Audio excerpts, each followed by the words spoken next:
É uma pergunta muito importante porque as pessoas têm que se dar conta que esse protocolo não nasceu pronto, ou seja, ele foi sendo desenvolvido lenta e progressivamente a partir de 2002, né? Então, à medida que esse protocolo foi sendo aperfeiçoado, naturalmente a eficácia dele foi aumentando gradativamente. Justamente esse é o motivo do aperfeiçoamento de um protocolo de tratamento. O protocolo, as doses foram sendo cada vez maiores, as doses empregadas foram cada vez maiores, e houve um grande salto em termos de dose empregada diariamente a partir de 2012. Então, a partir de 2012, o protocolo ficou muito parecido com o que é aplicado atualmente. Nos primeiros 10 anos, de 2010 a 2012, nós passamos por uma fase em que nós estivemos desenvolvendo o protocolo muito lentamente, porque, claro, como todo médico tem, nós tínhamos uma cautela muito grande com o uso de vitamina D, em doses mais altas do que aquelas que eram tradicionalmente aconselhadas. Então, essa eficácia que eu vou descrever é uma eficácia que nós temos observado mais ou menos de 2013 para cá, com doses mais elevadas de vitamina D, porque foi nessa época que nós conseguimos individualizar a dose de acordo com os exames de laboratório de cada paciente. Em outras palavras, cada paciente tem o seu nível de resistência aos efeitos da vitamina D, que aparentemente é herdado geneticamente. Aparentemente não, ela é herdada geneticamente. Uma grande parcela da população tem uma resistência aos efeitos da vitamina D, e essa resistência não é a mesma para todas as pessoas portadoras de doenças autoimunitárias e nem é a mesma para um grupo de pessoas que é portador de uma mesma doença autoimunitária. Então, se nós tomarmos como exemplo, por exemplo, os pacientes com esclerose múltipla, que compõem o maior grupo de pessoas tratadas dessa forma, nós temos uma estimativa grosseira que cerca de 95% dos pacientes têm 100% de benefício. Então, e 5% dos pacientes não alcançam todo o benefício que poderiam. Vamos tentar definir o que é 100% de sucesso em 95% dos pacientes portadores de esclerose múltipla. Então, se você recebe aqui um paciente que teve 1 ou 2 ou 3 surtos de esclerose múltipla nos últimos, vamos dizer assim, 2 anos, e nenhum desses surtos deixou uma sequela permanente, eles foram tratados a tempo com pulsoterapia de corticoides, né, administrados por via intravenosa em ambiente hospitalar. E eles recuperaram todas as sequelas que desenvolveram durante o surto. Então eles vêm aqui livres de sequelas e dispostos a iniciar o tratamento. Então essas pessoas não vão ter mais, a nossa expectativa é que elas não tenham mais nenhum surto e que não tenham mais lesões, novas lesões na ressonância nuclear magnética. Então esse é um dos tipos de casos que nós chamamos de 100% de resposta. Outro tipo de caso que nós chamamos de 100% de resposta, vamos dizer que é um paciente que também teve 2, 3, 4, 5 surtos nos últimos 2 anos, e no último ano ocorreram surtos em que a pessoa não recuperou completamente as sequelas do surto com a pulsoterapia. Mas essas sequelas ocorreram no último ano, antes de ele começar com o tratamento ele ou ela começar com o tratamento de vitamina D em altas doses. Então essas pessoas vão recuperar essas sequelas, porque não são sequelas antigas, e vão ter uma vida tal como a primeira pessoa, o primeiro caso, em que não vai ter mais surtos, vai recuperar a sequela recente, com menos do que 1 ano de idade, e não vai ter mais novos surtos nem novas lesões na ressonância. Esse caso a gente também chama de 100% de sucesso. O terceiro caso, que nós também chamamos de 100% de sucesso, é uma pessoa que tem, vamos dizer, esclerose múltipla há 5, 6 anos, né? E vamos dizer que ele tem sequelas que têm mais do que 1 ano de idade, que não reverteram com a pulsoterapia, e tem sequelas que têm menos do que 1 ano de idade. Então ele tem sequelas antigas, definidas como mais do que 1 ano de idade, e sequelas novas, definidas como sendo sequelas que se instalaram com menos do que 1 ano antes de começar o tratamento. Então essas pessoas elas vão recuperar sequelas mais recentes, com menos do que 1 ano de evolução, e não vão ter novas sequelas, mas é possível que elas mantenham as sequelas antigas que têm mais do que 1 ano, que se instalaram há mais do que 1 ano. Então, esses 3 casos são chamados de 100% de resposta. Aí você também tem, por outro lado, cerca de 5% dos pacientes que permanecem tendo a atividade do tratamento, apesar de terem atingido as doses máximas que nós podemos administrar de vitamina D. Não seria de se esperar diferente, porque eu não acredito que um dia na história da medicina vai existir algum tipo de tratamento que tenha 100% de sucesso em 100% dos pacientes. Então, o que nós estamos fazendo desde 2013 até agora é tentar identificar em que esses 5% são diferentes dos outros 95%.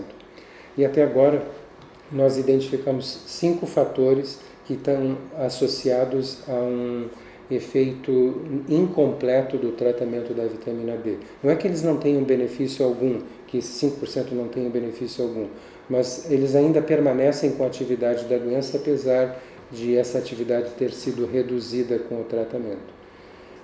Então, nesses 5% dos pacientes, nós identificamos como principal fator associado a um sucesso incompleto do tratamento o problema emocional, né? Então, são pessoas que sustentam um elevado nível de irritabilidade ou um elevado nível de depressão, menos frequentemente mantém um elevado nível de medo ou de verdadeiro pavor da doença, né? Então, nessas pessoas, esse tem sido o principal fator que está associado a um efeito apenas parcial do tratamento.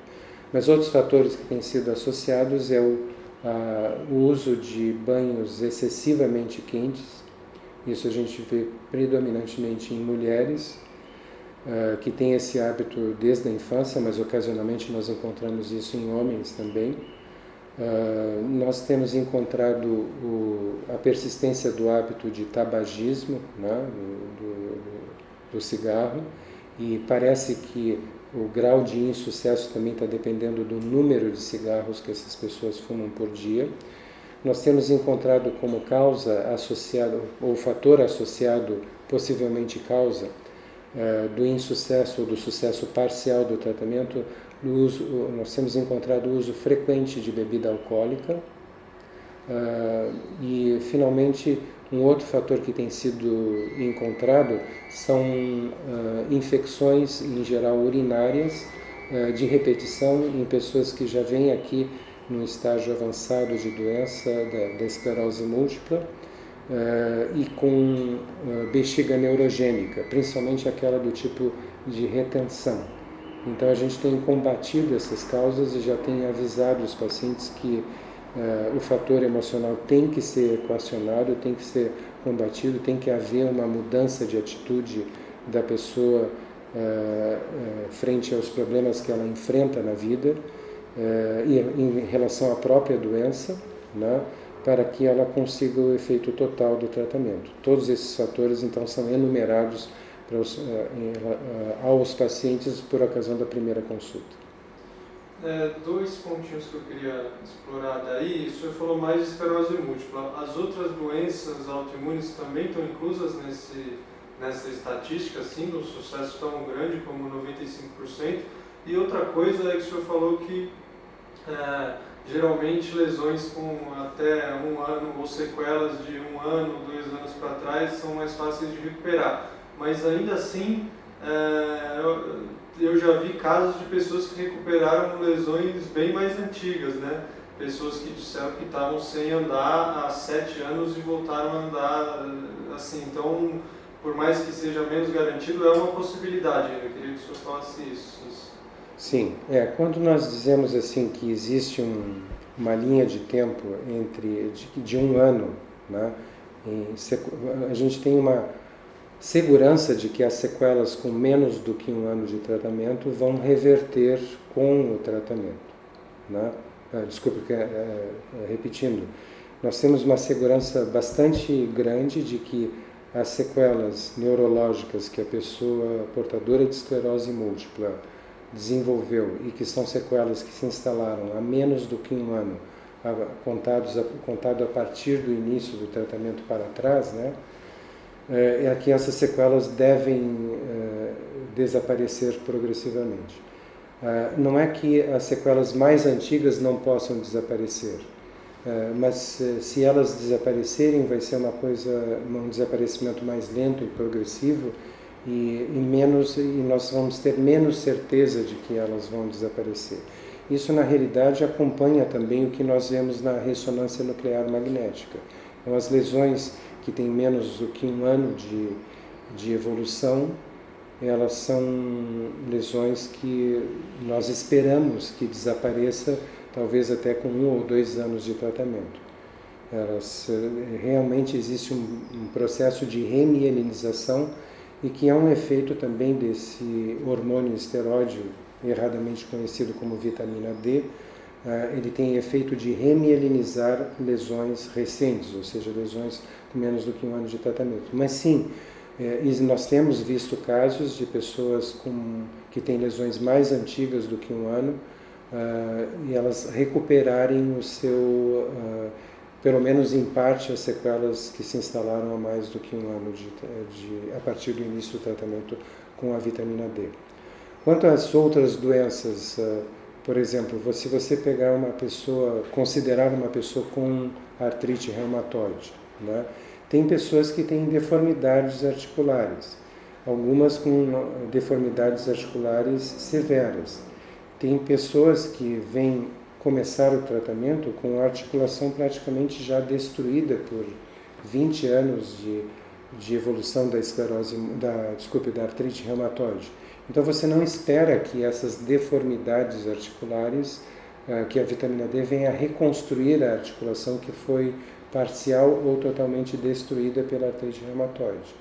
E a limitação funcional de uma articulação que foi danificada, severamente danificada, ela também vai persistir.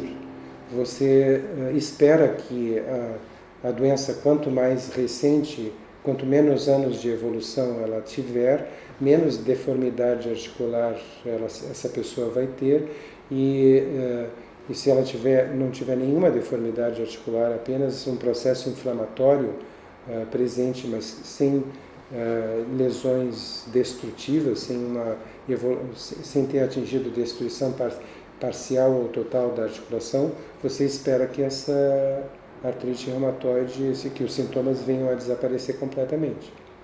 Então, isso tem que ser considerado doença a doença e caso a caso e tempo de evolução. Às vezes você tem casos de artrite reumatoide que têm décadas de evolução e não provocaram deformidades articulares evidentes.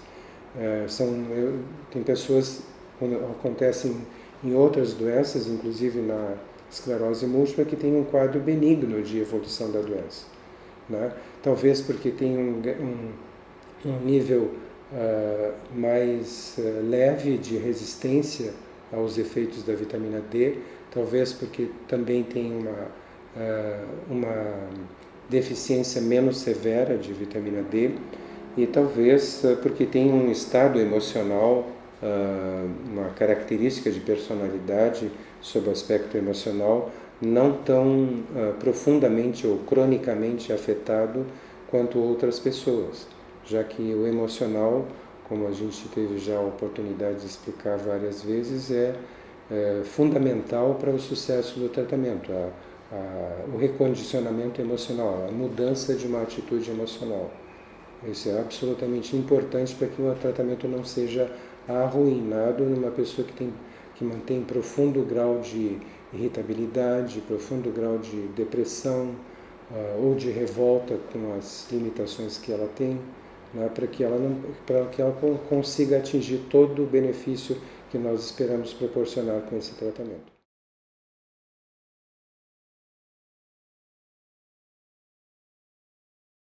Essa parte emocional tem sido muito enfatizada até como parte do tratamento.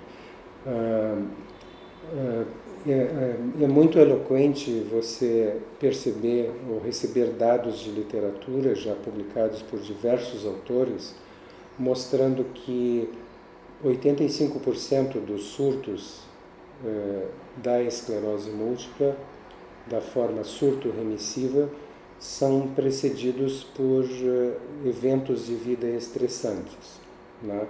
Que em geral ocorreram dentro dos 45 dias, do período de 45 dias que precedeu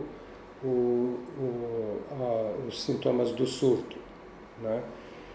Então isso é muito eloquente, né? E extremamente elucidativo, exemplificador, enfatizador da importância desse fator emocional. Por que isso acontece?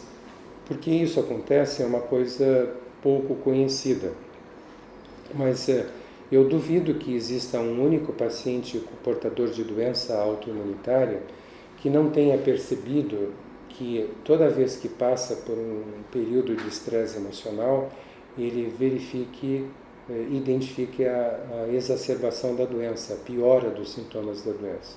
Então, uma pessoa com artrite reumatoide passa por um período de problemas, seja profissionais, de origem profissional ou familiar ou afetiva, e ela nota a piora das dores articulares, o ressurgimento do processo inflamatório articular. Então, nós temos tentado entender isso e tentado passar para os pacientes uma ideia de como isso se processa, né? E é fácil você perceber que ao longo das gerações ou ao longo da evolução das espécies, né, sempre que vamos considerar, por exemplo, um dos nossos antepassados na pré-história. Imagine que essa pessoa está, eu tenho dito para os pacientes, atravessando o Vale dos Leões, né? Então ele sabe, segura a lança fortemente e sabe, está sob altíssimo nível de tensão emocional, porque ele sabe que ele pode ser atacado pelo predador a qualquer momento, né? Então é fácil imaginar que se ele for atacado pelo predador e conseguir sobreviver, ele vai ter provavelmente ferimentos que vão infeccionar, né? E é fácil entender que ao longo das gerações, o nosso organismo desenvolveu um sistema de alerta ao sistema imunológico. Ou seja, se você está com um nível muito alto de tensão emocional, se repete aquela situação em que o sistema, diversas substâncias de natureza humoral são liberadas na circulação em decorrência desse estresse emocional, e elas atuam sobre o sistema imunológico como uma espécie de alarme sendo ligado. Então, um alto nível de tensão emocional, tal como ocorria na pré-história, em geral precedia a ocorrência de ferimentos que iriam infeccionar, fazem hoje em dia, mesmo sem a ocorrência dos ferimentos, mas por um estresse no trabalho, por um estresse familiar, por um estresse afetivo, né, você verifica que o sistema imunológico é acionado, entra em estado de alerta, né, e se esse sistema imunológico está desregulado, porque esse indivíduo é portador de uma resistência aos efeitos imunorregulatórios desse potente hormônio conhecido como vitamina D, né? Se ele tem uma resistência e, além disso, pode ter também deficiência de vitamina D por baixa exposição solar, então você pode imaginar que você vai ligar ou acionar um sistema imunológico, colocar em ação um sistema imunológico que está desregulado, e desregulado ele pode atacar o próprio organismo. Então você consegue entender por que esse estresse emocional, via de regra, precede a reativação ou exacerbação de qualquer doença autoimunitária. Uma pessoa portadora de psoríase, por exemplo, sabe que quando passa por estresse, imediatamente a psoríase, ou quase que imediatamente a psoríase piora. As lesões psoriáticas pioram. Então isso é uma coisa muito clara, e nós procuramos colocar esses exemplos e mostrar, por exemplo, imagine que você tem um carro estacionado no meio-fio da calçada, que tem uma grande folga na direção. Enquanto ele está estacionado, ele não provoca problema algum, né? Imagine que esse carro representa o seu sistema imunológico. Ele não está ativado pelo estresse, você não ligou a ignição. Muito bem. Aí imagina que você agora resolve sair com esse carro. Então você liga a ignição e sai andando com esse carro. Como ele tem uma grande folga na direção, você tem dificuldade de manter o controle da linha que esse carro deve seguir, e aí ele sobe em cima da calçada, ele atropela pessoas, ele vai para a contramão, bate em outros carros. Então você imagina que um sistema imunológico desregulado, ao ser acionado, ao entrar em ação pelo seu estresse emocional, ele vai provocar danos ao seu organismo que ele não provocaria se ele estivesse adequadamente regulado por uma dose adequada de vitamina D que compensasse o grau de resistência que essa pessoa tem aos efeitos imunomoduladores da vitamina D. Quanto à questão do trabalho desse pesquisador chamado George Wieland, né, ele se dedicou não a doenças autoimunitárias, mas mais a capacidade cognitiva que, via de regra, costuma acontecer num grande percentual de pessoas à medida que elas vão envelhecendo, né? Por exemplo, se você considera, ele se dedicou à questão cognitiva mesmo, a perda da capacidade de raciocínio, de memória, de linguagem, de abstração, de compreensão, que as pessoas, muitas pessoas, não todas, mas a partir de uma determinada idade, um número crescente de pessoas vai desenvolvendo.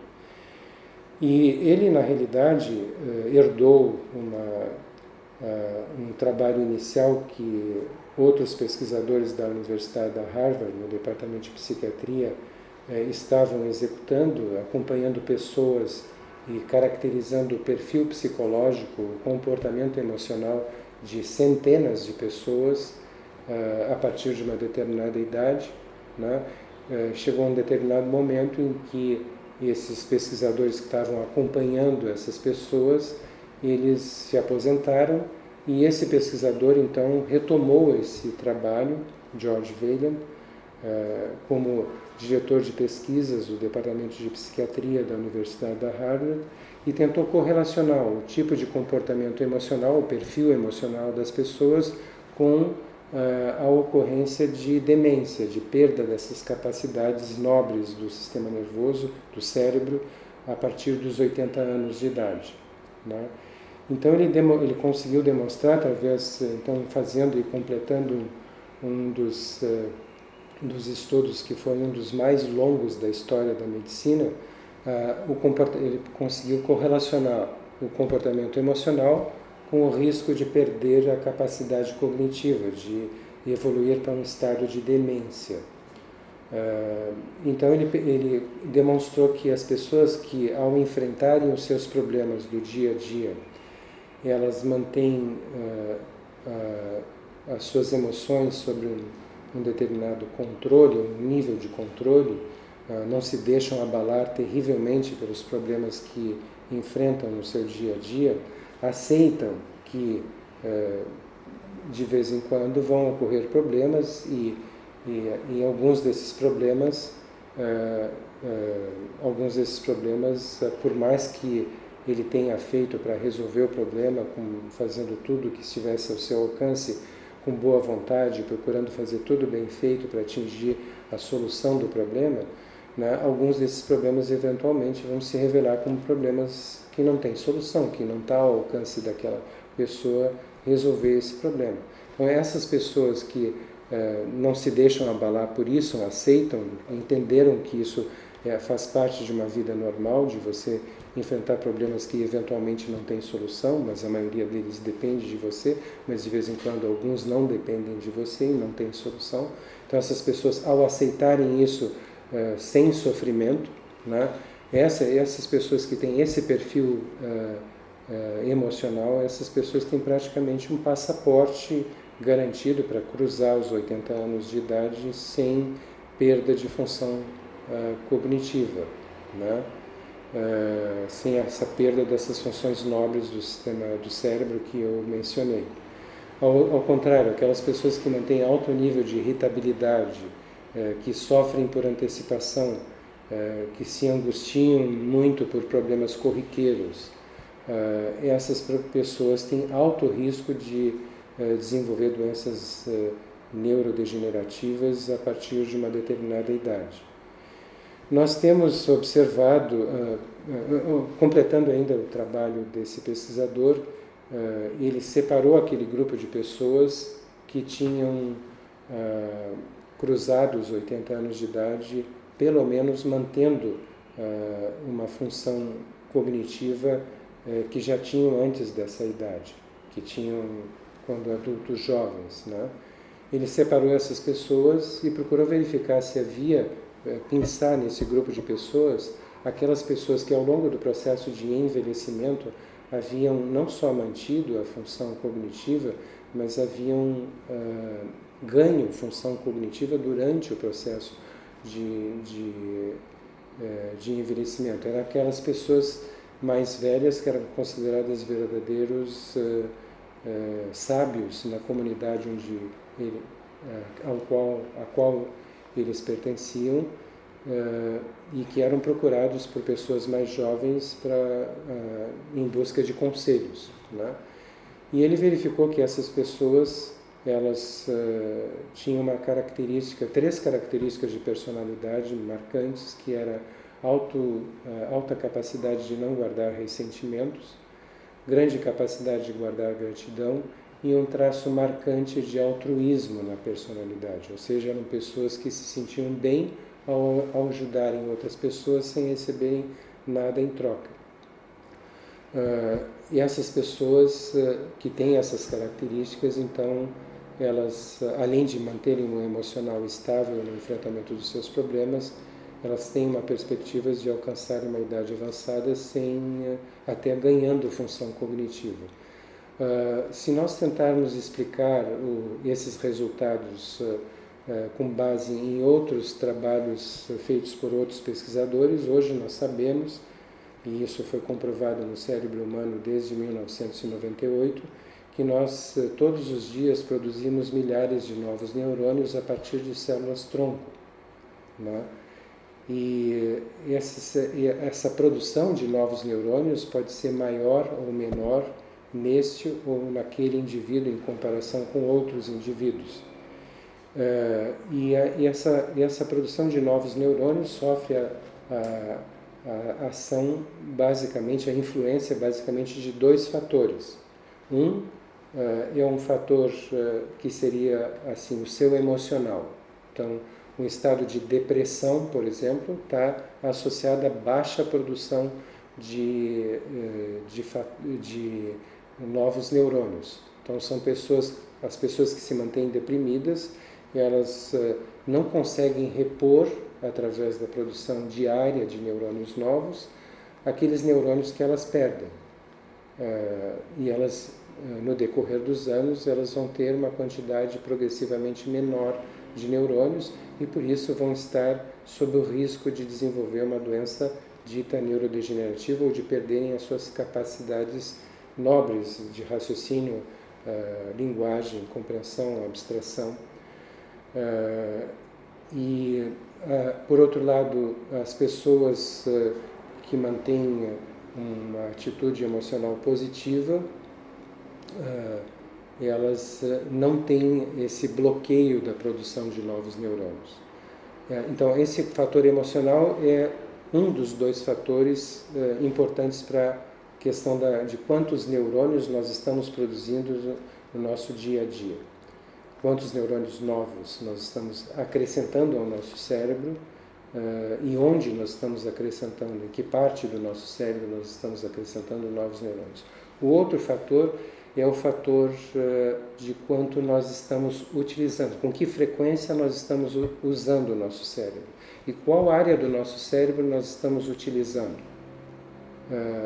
Então, se você, por exemplo, considera uma pessoa que adora música e está aprendendo a tocar piano, se ele é uma pessoa que pratica o ato de tocar piano a cada momento que lhe sobra no seu dia a dia, então essa frequência faz com que as áreas do cérebro que coordenam o movimento dos dedos, que percebem o tom das notas musicais, que acompanham o ritmo da música, essas áreas do cérebro, ao serem utilizadas com muita frequência, elas produzem substâncias que são sinalizadoras e que se difundem pelo tecido nervoso, atraindo novos neurônios recém-formados para integrarem os neurônios que já existem nessa área. De tal forma que, ao longo do tempo, essa pessoa vai estabelecendo nas áreas que ele necessita para executar o toque do piano, o uso do teclado, ele vai acrescentando mais e mais neurônios nessas áreas, estabelecendo uma rede neural muito mais rica, que é o que possibilita a esse indivíduo adquirir aquela habilidade. Se você for considerar uma pessoa que, por exemplo, chega aos 65 anos e se aposenta, e você tem 2 tipos de indivíduos que atingiram essa situação. Um deles tem, por exemplo, uma personalidade altruísta muito forte, o outro nem tanto. Então você vai ver que o indivíduo que tem uma personalidade altruísta muito forte é uma pessoa que não vai se conformar em ficar em casa sem fazer nada, né? Então ela vai, por exemplo, buscar uma atividade de voluntariado, né? Nessa atividade de voluntariado, ele vai ter que enfrentar problemas e resolver problemas. Então veja, as áreas do cérebro que nós utilizamos para resolver problemas, para enfrentar situações, são áreas do cérebro que vão continuar produzindo aquelas substâncias sinalizadoras que chamam novos neurônios justamente para aquela área. Então você vai manter a sua capacidade de resolver problemas, porque você não está mantendo essas áreas que resolvem problemas inativas, elas estão mantendo a sua atividade. Então, ao longo do processo de envelhecimento, esse indivíduo vai continuar produzindo neurônios novos que vão repor os neurônios que eventualmente ele perca nessas áreas que solucionam problemas. E uma coisa muito importante, ao continuar mantendo o seu cérebro em atividade numa situação de voluntariado, por exemplo, essa pessoa vai continuar sentindo-se útil, né? E esse sentimento de utilidade sendo preservado vai manter a autoestima, e mantendo a autoestima, esse indivíduo vai ficar longe de um processo depressivo, né? Ao contrário, aquele indivíduo que não tem esse sentimento de altruísta tão importante e encara a época da aposentadoria como férias permanentes, ele na realidade está se iludindo, porque passam-se meses, talvez 1 ano ou 2, e esse indivíduo de repente percebe que ele perdeu o seu sentimento de utilidade. Ninguém mais necessita dele. Ele está apenas sendo uma pessoa que está sendo sustentado pela comunidade onde ele vive, através de uma aposentadoria. Então o que vai acontecer? No momento em que eu olho para mim mesmo e vejo assim, puxa, se eu desaparecer da face da Terra amanhã, ninguém vai sentir falta. Eu perco o meu sentimento de utilidade, essa perda do sentimento de utilidade leva junto a minha autoestima e eu fico vulnerável à depressão.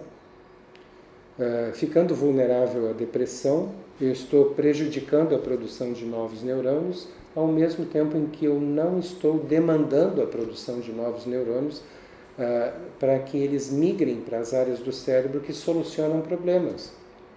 Então, pouco a pouco, eu produzo menos neurônios, por produzir uma quantidade menor de neurônios e por não chamar esses novos neurônios para as áreas do cérebro que solucionam problemas, essas áreas do cérebro que solucionam problemas vão tendo uma quantidade de neurônios cada vez menor.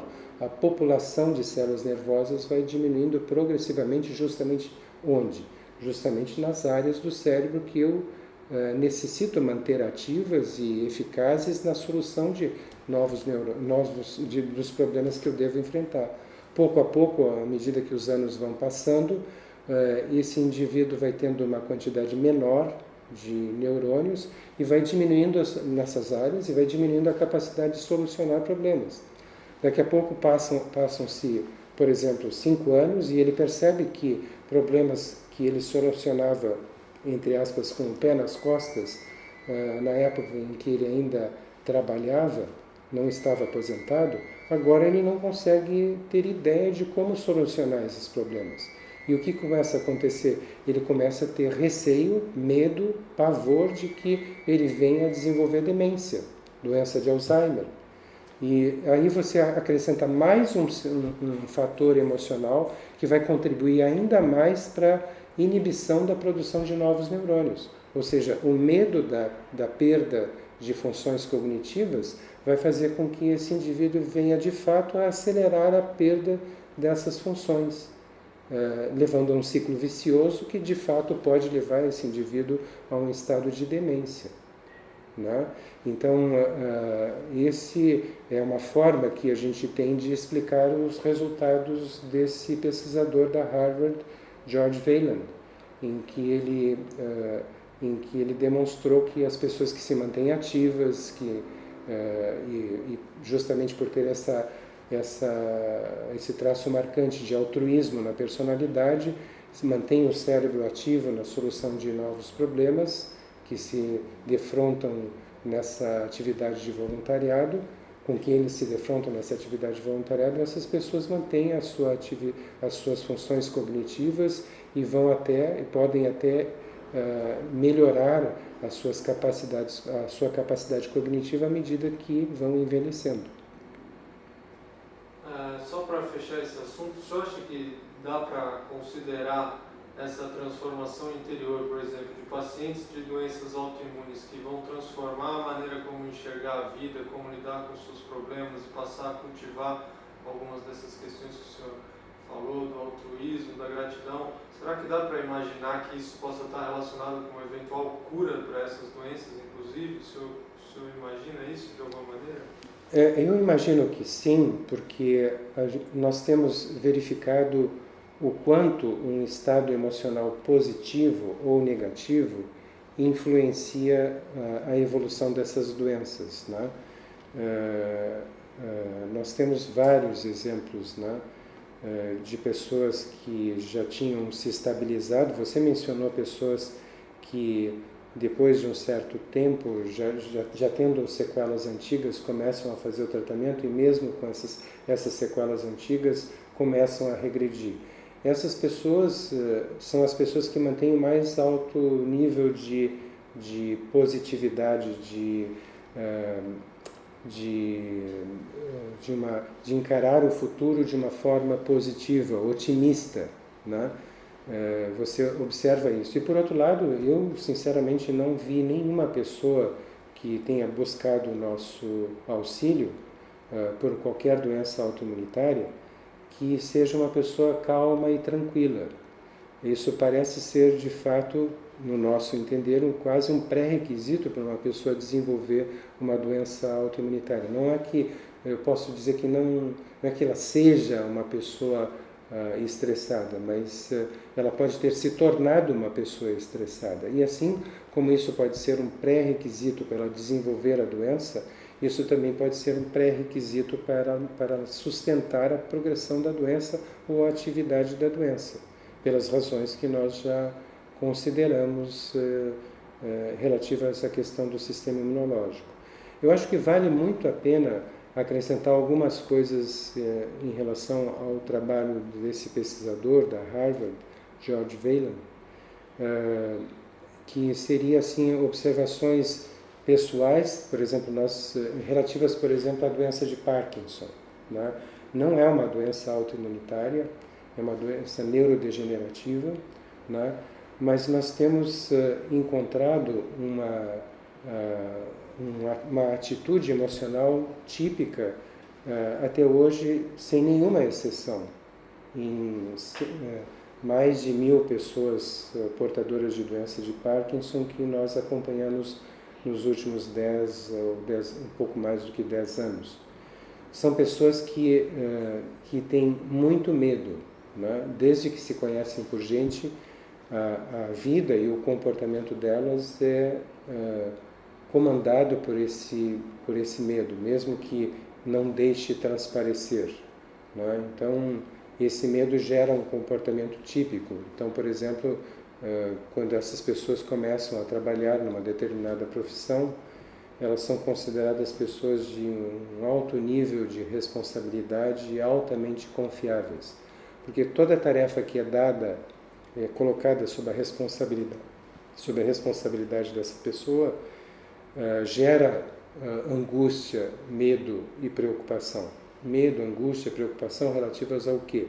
A que alguma coisa dê errado nesta tarefa que foi confiada a ele, né? Então, o que ele faz? Ele procura, regido por esse medo, ele procura se cercar de todas as precauções para que nada dê errado, né? E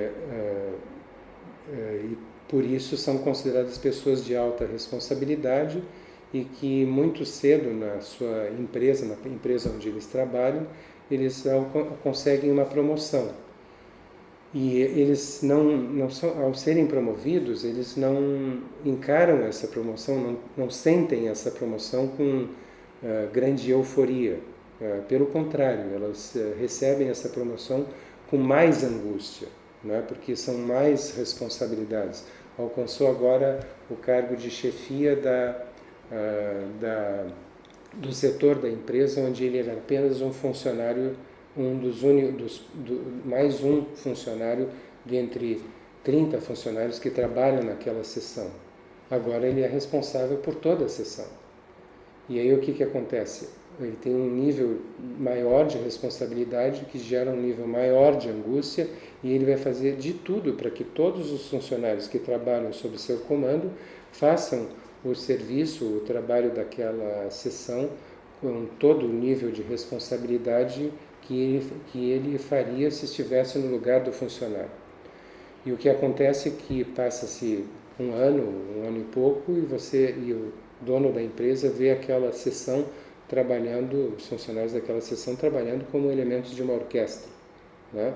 O que ele faz? Ele pega esse indivíduo que agora é chefe da seção e promove, diz ele, agora você vai ser chefe do departamento. Essa pessoa recebe isso com mais angústia ainda, né? Mas ele nunca nega, né? Porque também nunca nega uma promoção, porque sempre existe também o receio de que ele venha, quanto mais ganho ele tenha, do seu ponto de vista financeiro, mais ele se sente seguro para dar suporte financeiro à sua família, né? Então ele não consegue negar uma nova promoção.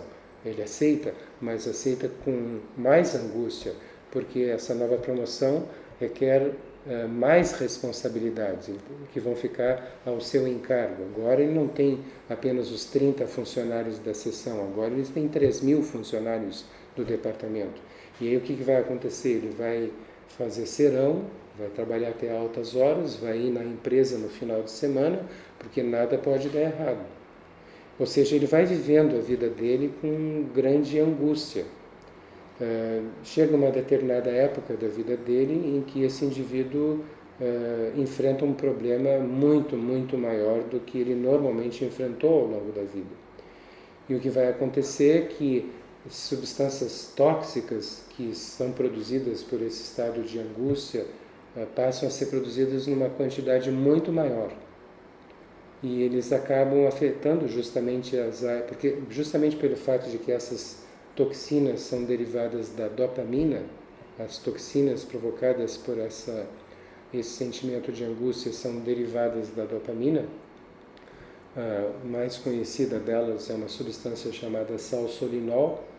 Essas neurotoxinas vão afetar justamente as áreas onde a dopamina é produzida no nosso cérebro. A dopamina é um neurotransmissor produzido em determinadas áreas do cérebro. Então, são essas áreas que vão ser mais afetadas por essas neurotoxinas. E o que acontece? Essa pessoa vai lenta e gradualmente desenvolver os mesmos sintomas que uma pessoa que sofre uma situação de alto risco de vida súbito, por exemplo, quase foi atropelado por um trem. Aí fica numa situação de estar paralisado de medo, tremendo de medo e muitas vezes urina na roupa, né?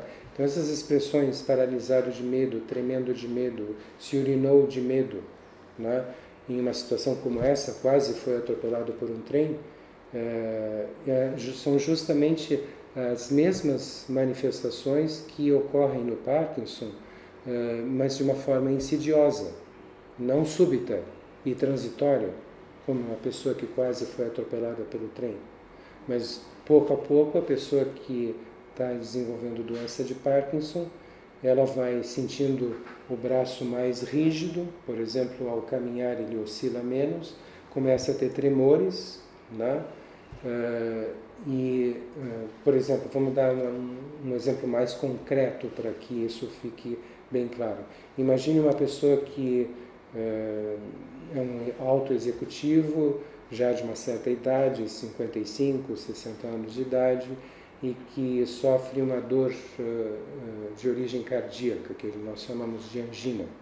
Vai num pronto-socorro cardiológico, é submetido a um cateterismo cardíaco.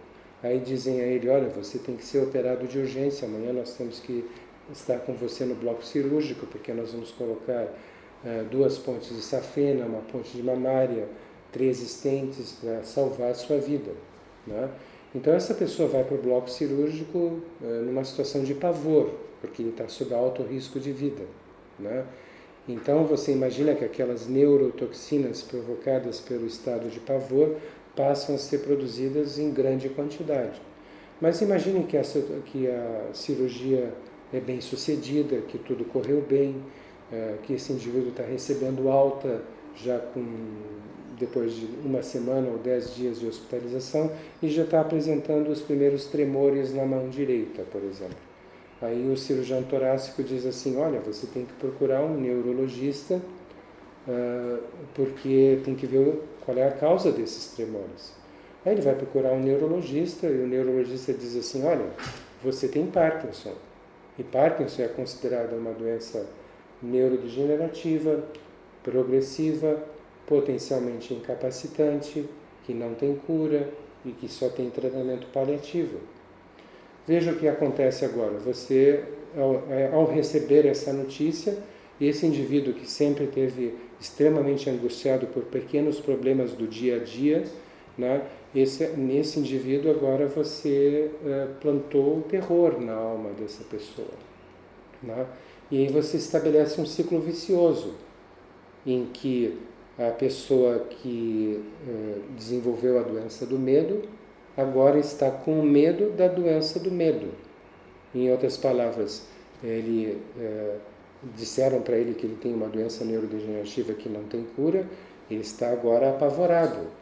Ele está apavorado e o que os pacientes dizem com pavor de ficarem dependentes até para suas necessidades diárias.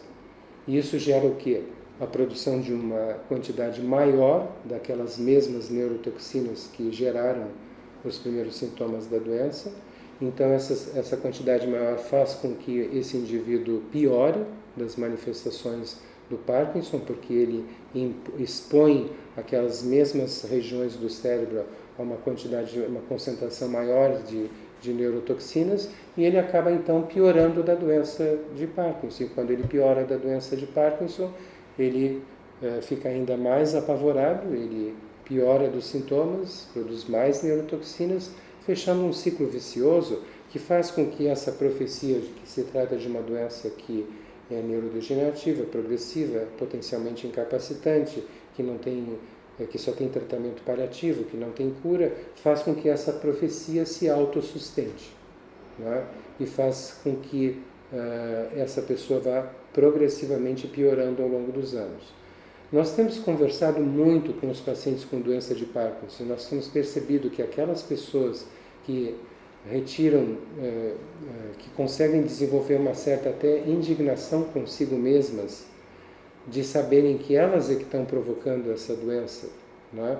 E retiram a força dessa indignação, a força necessária para mudar o seu comportamento psicológico, o seu comportamento emocional, passando a ser pessoas mais serenas, tranquilas no enfrentamento dos seus problemas, né? Nós verificamos que essas pessoas experimentam regressão dos sintomas da doença de Parkinson.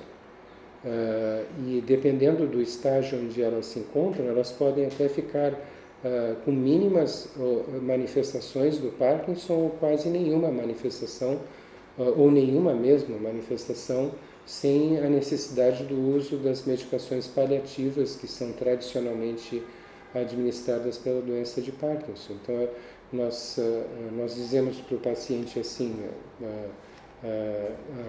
a solução do problema está na sua mão.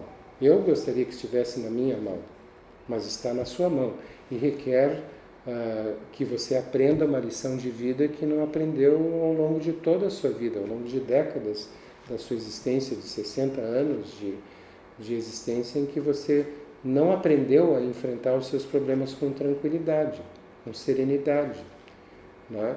E nós percebemos, nós temos centenas de casos que poderiam servir como exemplo, que as pessoas que mudam a sua atitude emocional, então passam a ser pessoas corajosas, tranquilas, serenas, inclusive sem medo da própria doença, do medo que seria a doença de Parkinson, né? Porque as pessoas com doença de Parkinson, a gente tem dito para os familiares entenderem como é que é o comportamento psicológico dessas pessoas, elas vivem a própria vida como se fossem protagonistas de um filme de terror. Elas são sempre apavoradas com qualquer coisa que possa surgir. Quando desenvolvem Parkinson, é o terror total, né? Que faz com que a doença piore. Então, nós temos dito, se você mudar o seu comportamento, se conseguir extrair da indignação de saber que você mesmo é que está provocando essa doença, conseguir extrair desta indignação a força necessária para mudar o seu comportamento psicológico, mesmo que eu não lhe passe absolutamente nenhuma prescrição, você vai ver essa doença regredir lenta e gradualmente. As prescrições que eu possa fazer podem auxiliar, mas você só vai conseguir auxiliar no sentido de acelerar essa regressão. Mas não vai haver essa aceleração e não vai haver essa regressão, pelo contrário, vai até haver progressão apesar do uso dessas medicações, se você não mudar o seu comportamento emocional, passar a ser uma pessoa completamente diferente daquela que foi ao longo de 50 ou 60 anos da sua existência até agora. Os indivíduos que de fato conseguem retirar essa força da indignação de saberem que estão sendo consumidos na fogueira do próprio medo, né, estão se deixando carbonizar na fogueira do próprio medo, essas pessoas experimentam a regressão dessa doença.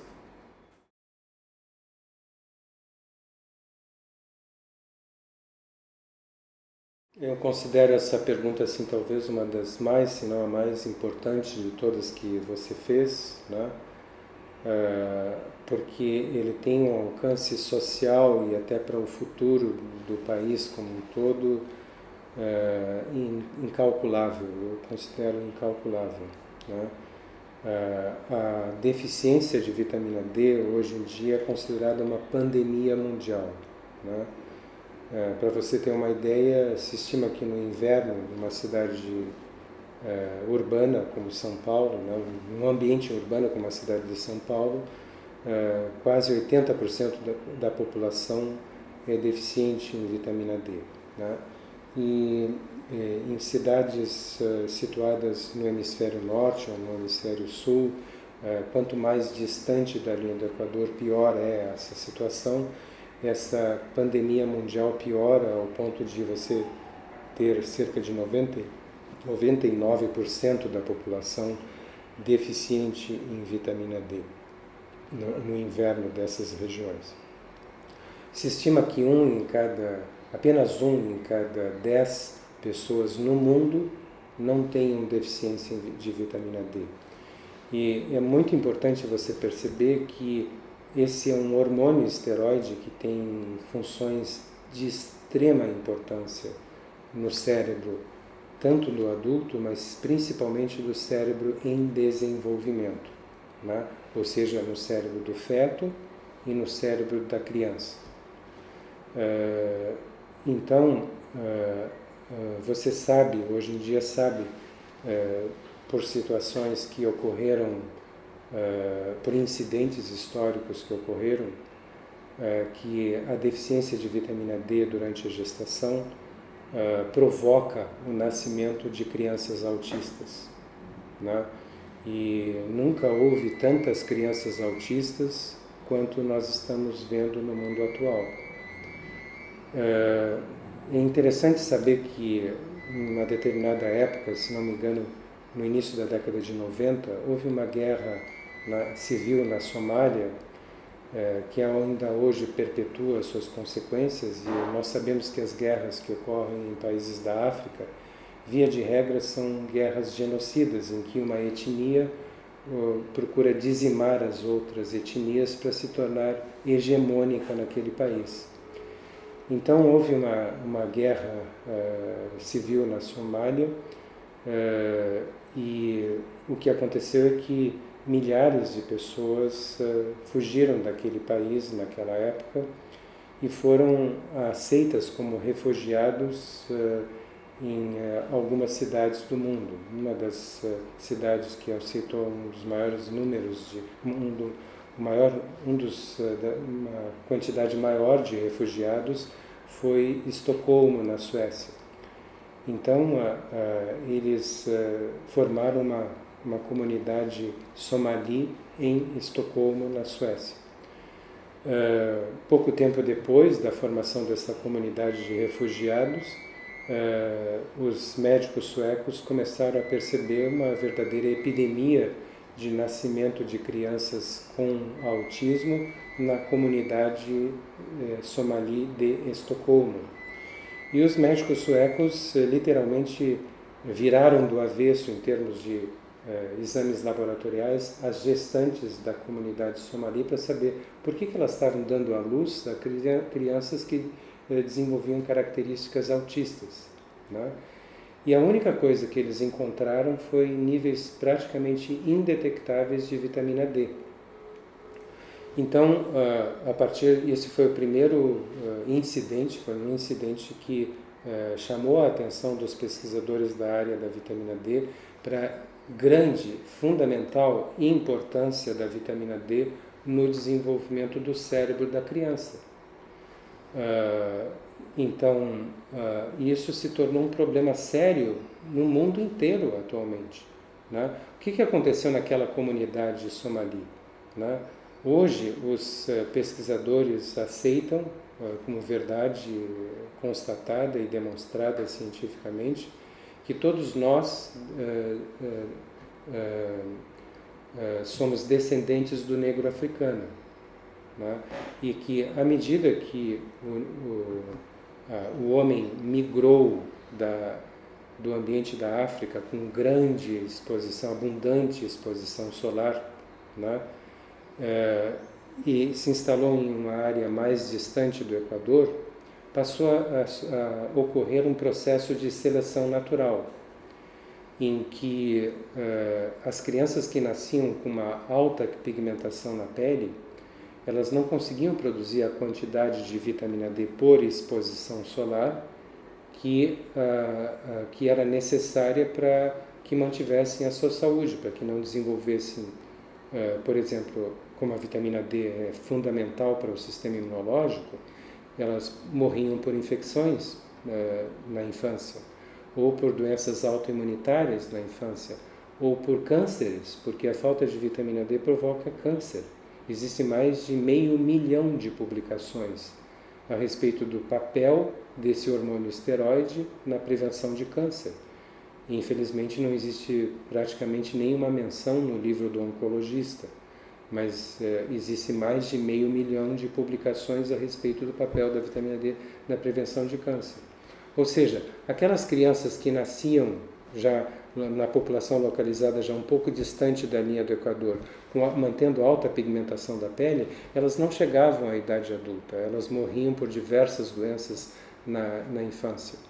Ao contrário, aquelas crianças que ao nascerem apresentavam uma mutação que havia clareado a pele, essas crianças conseguiam absorver a radiação solar mais rarefeita daquela região para conseguirem produzir a quantidade suficiente de vitamina D para manter a sua saúde, para evitarem todas essas doenças que eu mencionei e outras ainda, né?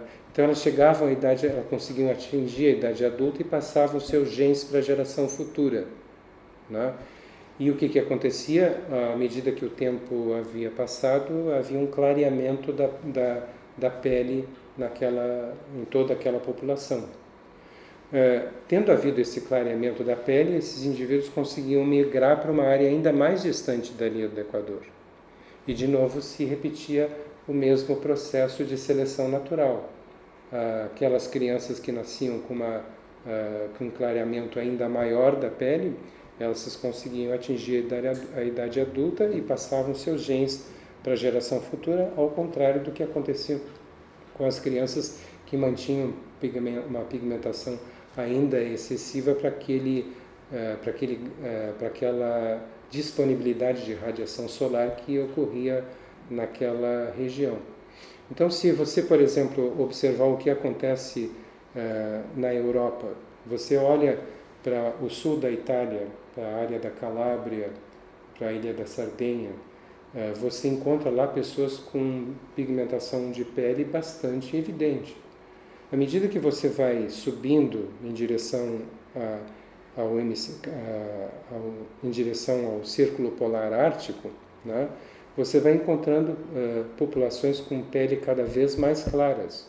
Você chega na Escandinávia, na Islândia, e você encontra apenas pessoas loiras, de olho azul, pele extremamente clara, porque isso foi uma adaptação que aconteceu ao longo das gerações, aconteceu ao longo dos milênios, né, que fizeram com que essas pessoas conseguissem sobreviver naquela região com baixa radiação solar, graças ao clareamento da pele que permitia a penetração dos raios solares e a produção de quantidades razoáveis de vitamina D. Então essas pessoas conseguiam se adaptar. O clareamento da pele foi uma adaptação do homem a áreas mais distantes da linha do Equador, né? E agora você pega isso que eu lhe contei e coloca a situação das pessoas que subitamente migraram, pulando anos de adaptação, né? Migraram para a área perto do Círculo Polar Ártico e passaram a viver em Estocolmo, com uma grande pigmentação da pele. Então, pessoas que não estavam habituadas ao frio daquela região, então tinham dificuldade de se expor ao frio, né? Então ficavam muito confinadas a um ambiente entre quatro paredes, sem exposição solar, e mesmo que se expusessem ao sol, a quantidade de radiação solar era insuficiente devido à alta pigmentação da pele que bloqueava a penetração dos raios solares. Essa exposição solar naquela região era insuficiente para produzir quantidades adequadas de vitamina D. o que aconteceu com essas pessoas, gestantes com níveis inadequados, muito baixos, quase indetectáveis ou indetectáveis de vitamina D, davam à luz a crianças autistas porque essas crianças se desenvolveram dentro do útero materno, desenvolveram seu cérebro com níveis quase níveis muito baixos de vitamina D. Então o desenvolvimento cerebral dessas crianças foi altamente prejudicado por falta desse hormônio esteroide, que é absolutamente imprescindível para o nosso sistema nervoso central, principalmente para as pessoas que são mais vulneráveis à falta desse hormônio, que é as pessoas que estão tendo o seu cérebro em desenvolvimento. Aí você coloca nesse contexto a questão da pandemia mundial, em que 9 dentre cada 10 indivíduos no mundo são deficientes em vitamina D. Imagina a questão das gestantes, como é que fica, né? Então isso está dando origem a crianças que ao nascerem se mostram um comportamento autista, né?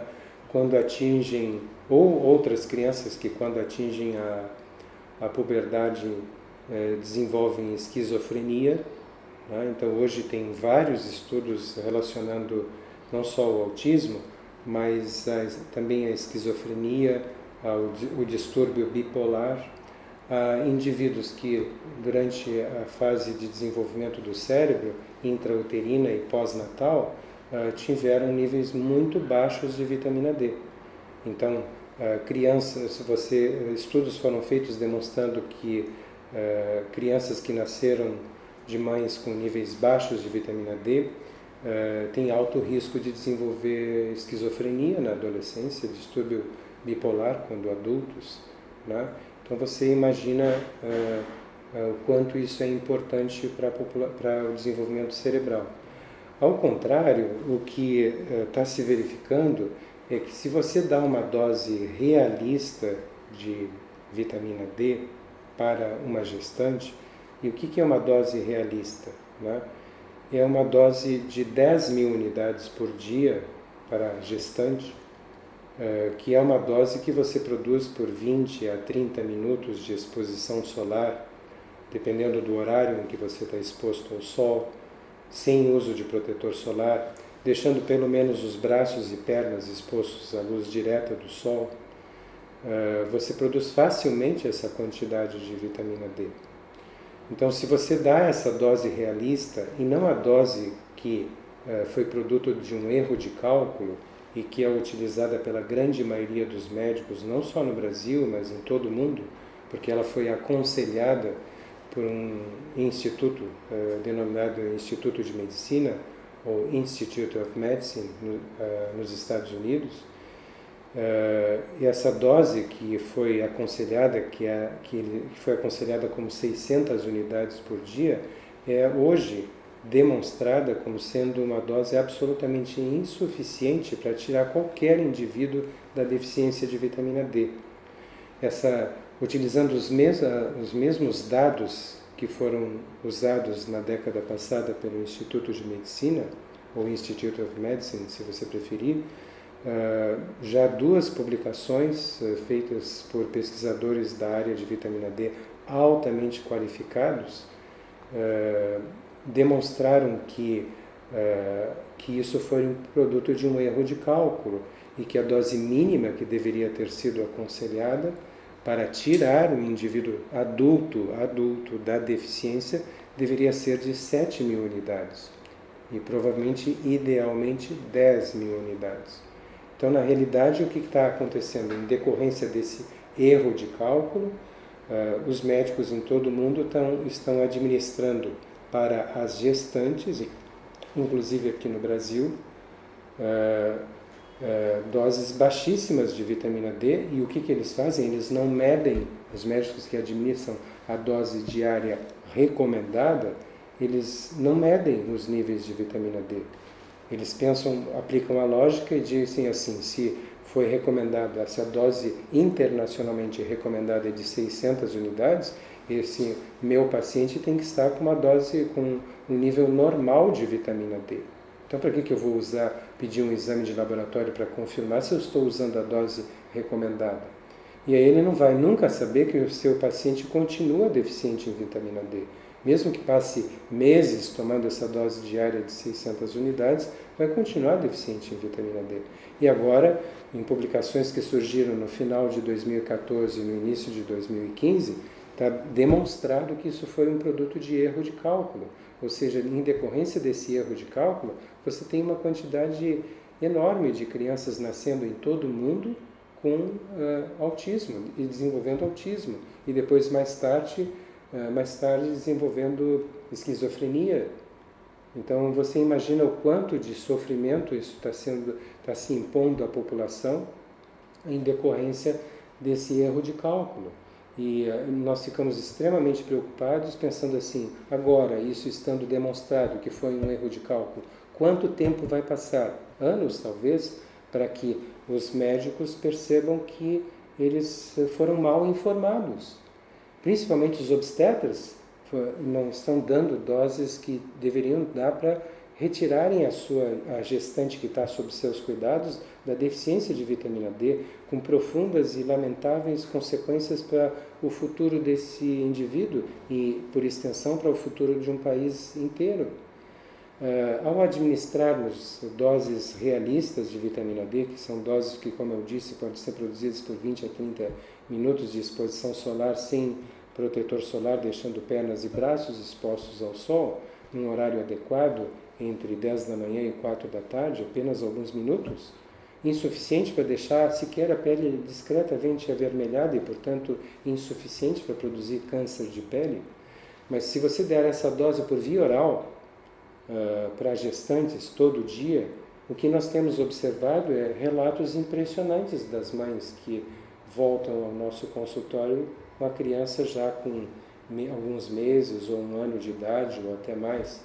Então nós temos relatos de mães que dizem assim, doutor, estou impressionada, o meu bebê com 1 mês estava gargalhando. Outra mãe diz assim, doutor, a minha bebê assustou o pediatra. E aí eu pergunto, mas como assustou o pediatra? Doutor, o pediatra foi fazer aquele teste, estalando os dedos no lado do ouvido para ver se a criança olhava, teste de audição, e a criança olhou para o dedo do pediatra, aí o pediatra fez do outro lado, ela olhou também, olhou para o pediatra, estendeu a mãozinha e tentou estalar os dedos, né, com 10 meses de idade. Então a gente tem visto um desenvolvimento psicomotor incrível nessas crianças. Então você imagina, né, o impacto que teria, né, se nós tratássemos adequadamente essa pandemia mundial, porque 9 dentre cada 10 pessoas no mundo com deficiência de vitamina D, você imagina a quantidade de crianças que que estão hoje nascendo do Brasil e que poderiam, no mundo inteiro, não só no Brasil, mas nós estamos considerando o país que está sob a nossa responsabilidade como adultos. Então você imagina o impacto que teria se você desse doses realistas de vitamina D, de 10 mil unidades por dia, para todas as gestantes no Brasil, se você suplementasse. Porque, veja, hoje em dia houve uma mudança de comportamento na sociedade absurda, porque hoje em dia nós colocamos filtro solar, infelizmente os dermatologistas endemonizaram a exposição solar, quando na realidade é uma questão de você racionalizar o tempo de exposição. Você não precisa de um grande tempo de exposição capaz de provocar câncer de pele. Você precisa de 20, 30 minutos de exposição solar. E dependendo da área de corpo exposta ao sol, por exemplo, se você estiver vestindo roupas próprias da piscina ou da praia e ficar deitado sob o sol, em 10 minutos você pode produzir 20 mil unidades de vitamina D.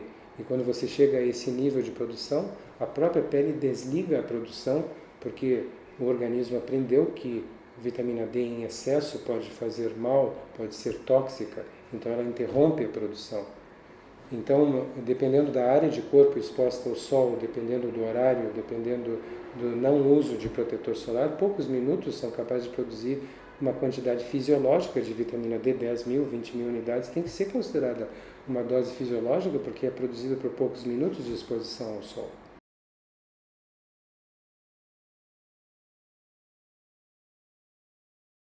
Uma primeira pergunta aqui sobre a possibilidade de redução das doses no futuro, que as pessoas querem saber se em algum momento a dose pode diminuir para 10.000 unidades e elas continuarem mantendo só com isso e continuar tendo resultados semelhantes aos que estão tendo agora com altas doses. Querem saber se essa é uma possibilidade. Acho que o senhor já comentou sobre essa possibilidade em algum momento, mas elas querem saber se isso está acontecendo já, e qual que é a chance real de que isso aconteça para todas as doenças autoimunes. Isso é uma pergunta da Nathalie, da Rosane, Juliana Leixo.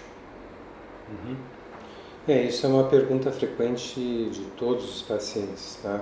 Às vezes até fazem essa pergunta na primeira consulta, se o tratamento é para sempre, né?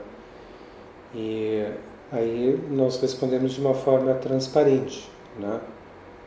É possível que no futuro a gente possa reduzir as doses de vitamina D para as doses que todos os indivíduos adultos deveriam tomar, tal como 10.000 unidades por dia. O grande problema ainda é que nós não temos um critério para a redução da dose com segurança. Então, vamos dizer, se a gente der um exemplo, talvez fique mais claro. Se você comparar, por exemplo, uma doença autoimunitária com uma vacinação, certo?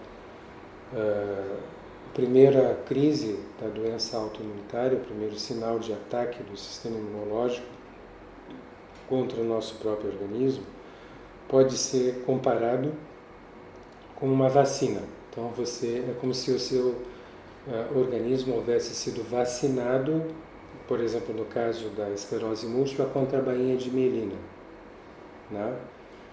Muito bem. Então, compare essa situação com uma vacina que você toma, por exemplo, porque você tem que viajar para uma determinada região do planeta que tem uma determinada doença endêmica, que não tem no lugar onde você mora. Então, antes de viajar, você tem que ser vacinado para poder viajar. Muito bem.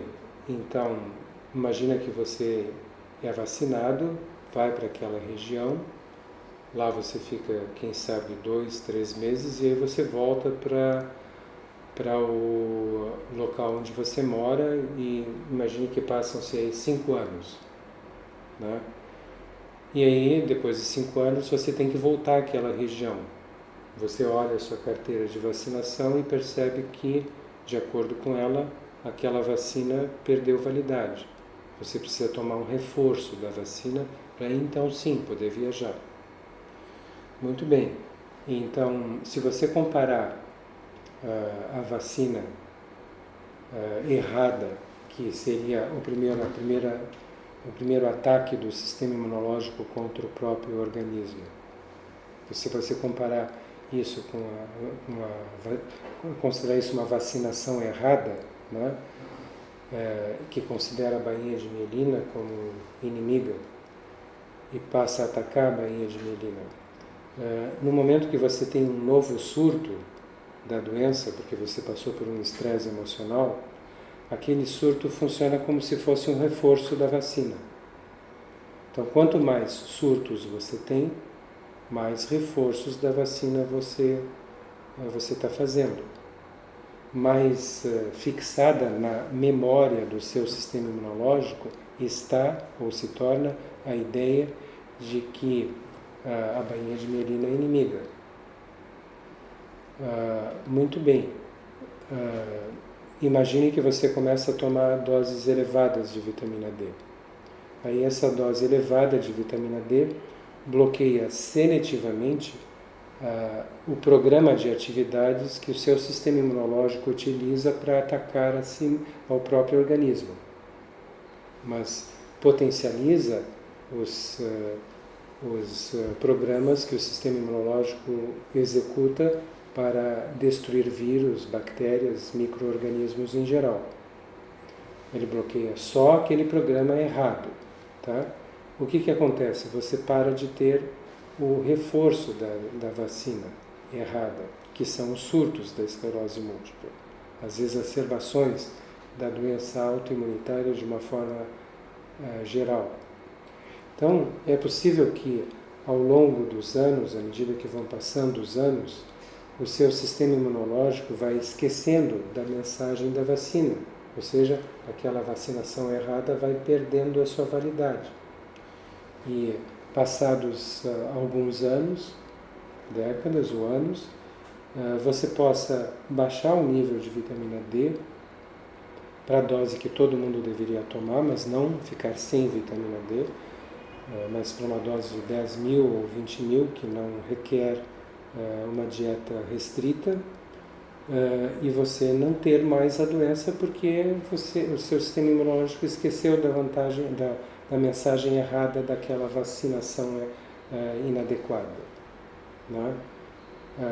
Muito bem, então isso teoricamente é possível e é a nossa expectativa.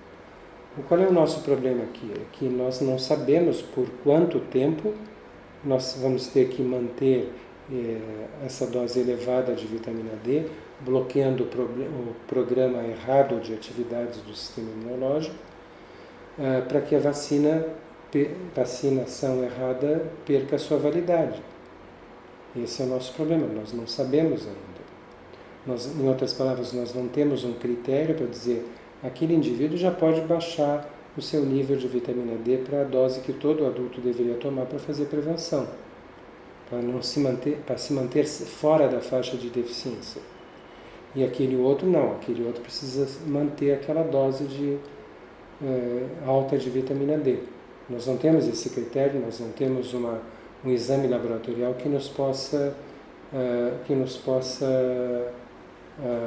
nos dar segurança de suspender essas doses altas de vitamina D.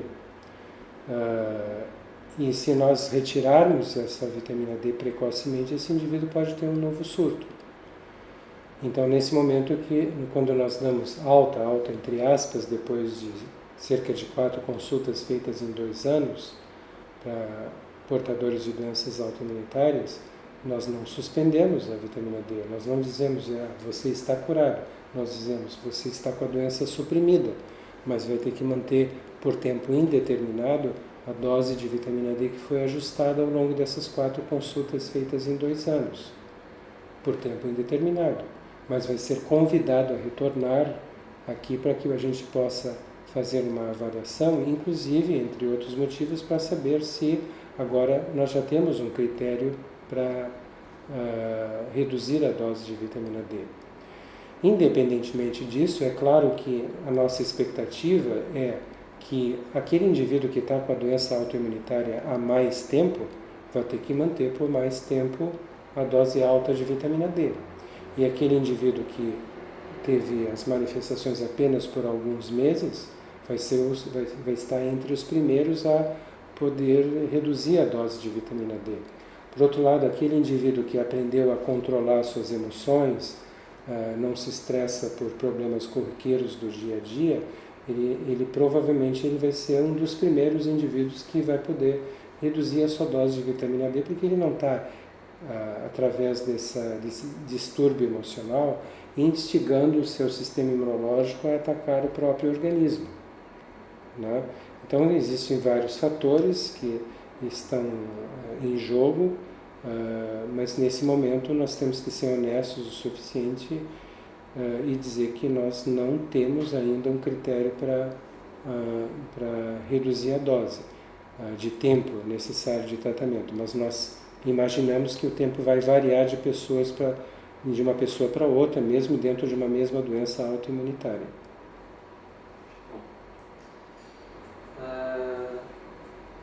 O Rafael Souza pergunta se existe algum relato de caso ou estudo retrospectivo sobre os pacientes em andamento e se será publicado em alguma revista ou congresso. Sim, vai ser publicado, está sendo confeccionado o relato de casos com a descrição do protocolo, né? É importante que as pessoas, os profissionais da área de saúde e os próprios pacientes entendam que esse protocolo foi desenvolvido ao longo de 13 anos. E nós, por uma questão de responsabilidade, nós não podíamos publicar esse protocolo parcialmente, sem ter segurança de todos os avisos e precauções possíveis que nós deveríamos já embutir no relato inicial. Então nós somos aprendendo a evitar a intoxicação por vitamina D ao longo da execução desse protocolo, através de um acompanhamento clínico e laboratorial desses pacientes. Então, nós não podíamos fornecer uma informação parcial que poderia, justamente por ser parcial, gerar casos de intoxicação que fizessem com que as pessoas, os profissionais médicos viessem, no final das contas, a rejeitar o tratamento proposto. Então nós precisamos acumular experiência suficiente e passar informação completa quando fizéssemos a primeira publicação.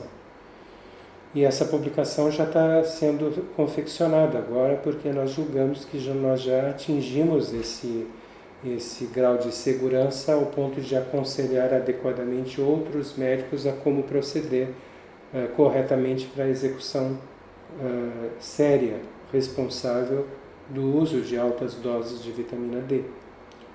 Se nós tivéssemos, por exemplo, publicado isso há 5 anos atrás, nós estaríamos tendo publicado um protocolo que tem apenas um efeito parcial, não tão bom quanto o efeito que tem atualmente, não tão eficaz, num percentual tão grande de pacientes. O Milos da Croácia pergunta se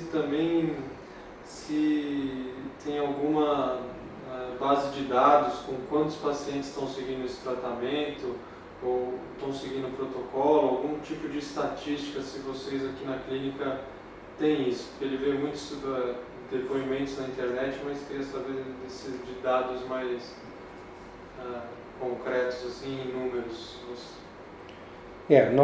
Se nós considerarmos todas as doenças autoimunitárias, né, nós imaginamos que a clínica, ao longo de todos esses anos, tenha acompanhado considerando todos os médicos que trabalham na clínica, tenha acompanhado cerca de 3.500 a 4.000 pacientes. Né? No entanto, nós treinamos cerca de 15 médicos para atuarem fora da cidade de São Paulo, em outros estados, na grande maioria deles, né, para deixar esse tratamento acessível a pessoas que não precisem se deslocar por longas distâncias para virem a São Paulo. Né? E esses médicos que foram treinados estão atendendo centenas de pessoas.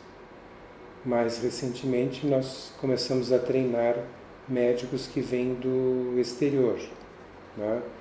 Então, nós temos médicos que estão executando esse tratamento na Itália, em Portugal, na Croácia, no Canadá, e brevemente nós vamos ter também um médico que vai executar esse tratamento na Espanha.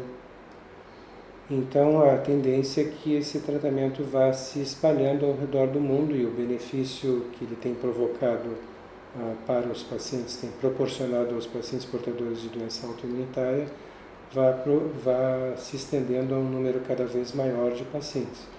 Mas a gente pode, respondendo mais diretamente à pergunta, dizer que são milhares de pacientes. Nós não temos uma noção precisa de quantos já foram atendidos, porque tem médicos que acabaram de fazer um estágio de treinamento. Tem outros médicos que já estão há 2, 3 anos aplicando esse protocolo em outras cidades. Tem médicos que já não conseguem mais atender em outra cidade, já tem a sua agenda fechada, não conseguem atender novos casos porque estão no limite da sua capacidade de trabalho. Então, na medida que nos sobra o tempo, e o tempo não tem nos sobrado, mas a gente tem forçado nesse sentido, nós estamos treinando outros médicos para trabalharem fora do estado de São Paulo, fora da cidade de São Paulo e até mesmo fora do país.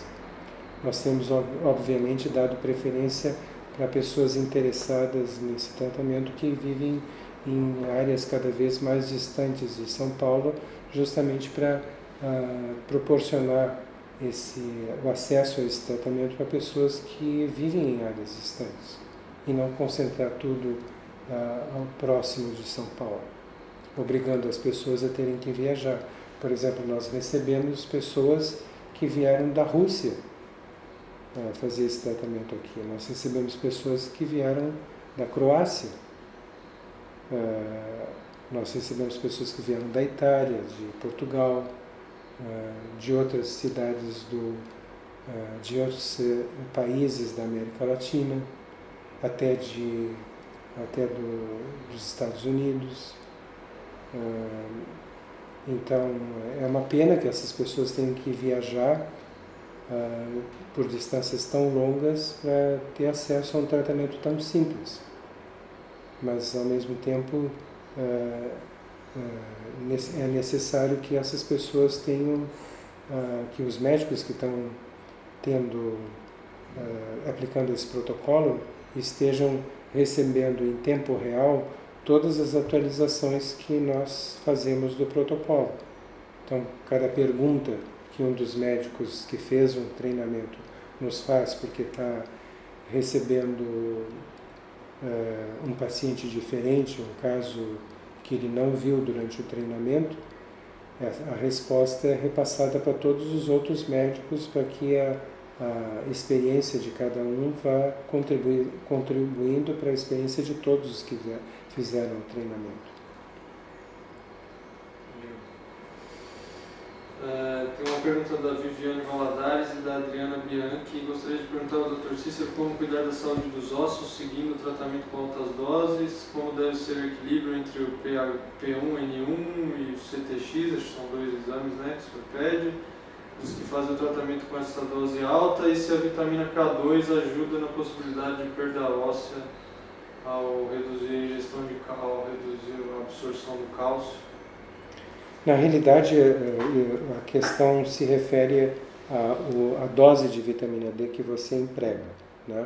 Se você desse uma dose fisiológica, como 10.000 unidades, a vitamina D ela proporcionaria apenas contribuiria para a deposição de cálcio nos ossos. Depois tem uma variação de doses que nós utilizamos, cuja toxicidade é evitada pela dieta, pela restrição de cálcio na dieta.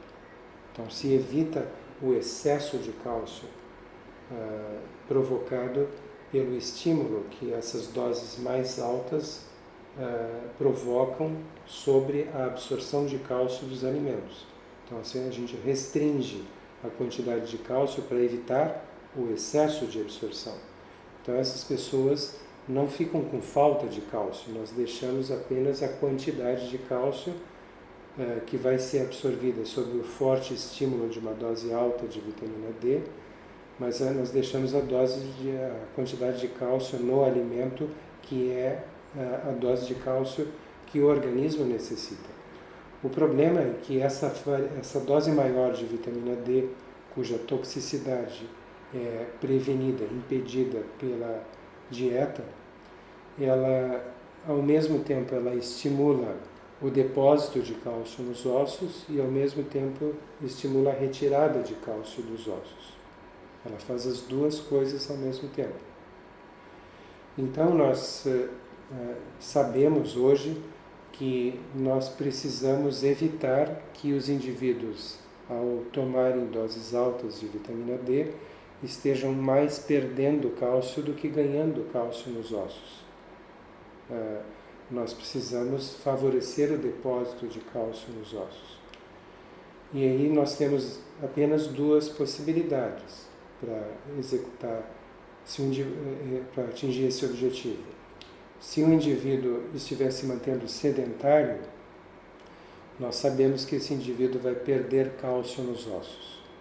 Ou seja, o efeito da vitamina D vai ser predominante no sentido de retirar cálcio dos ossos, apesar de também estar estimulando o ganho de cálcio, ela vai perder mais do que vai depositar cálcio nos ossos.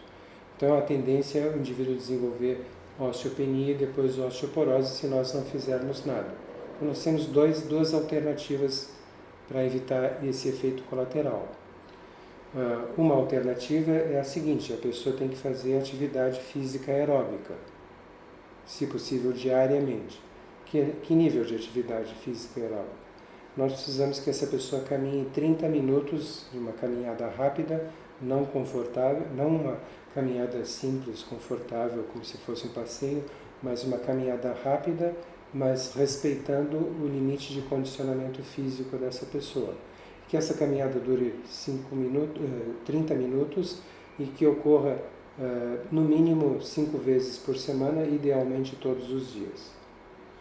Então, se isso for feito, quando você faz essa atividade física aeróbica, a sua glândula tireoide produz maior quantidade de um hormônio chamado calcitonina, que bloqueia a saída de cálcio do seu osso.